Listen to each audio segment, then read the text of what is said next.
నేను ఇంకోటి ఆయన జగన్మోహన్ రెడ్డి గారితో నేను మాట్లాడినప్పుడు నేను చాలా స్పష్టంగా చెప్పా, సార్ మీ మనసులో నాకు స్థానం లేదు, నా మనసు విరిగిపోయింది, మీ మనసులో స్థానం లేనప్పుడు ఈ పార్టీలో కొనసాగాల్సినటువంటి అవసరం నాకు లేదు, కాబట్టే నేను ఈ పార్టీ వదిలి వెళ్ళిపోతున్నాను.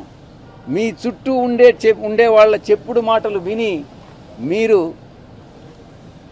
తప్పుదోవ పట్టొద్దు.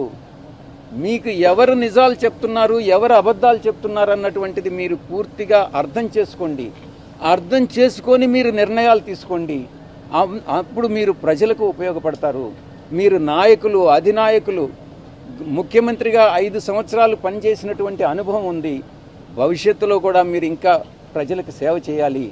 కాబట్టి ఈ చుట్టూ ఉండేటటువంటి వాళ్ళ మాటలు వినవద్దు అని నేను ఫోన్లో మాట్లాడినప్పుడు లండన్కి నేను చాలా స్పష్టంగా చెప్పాను.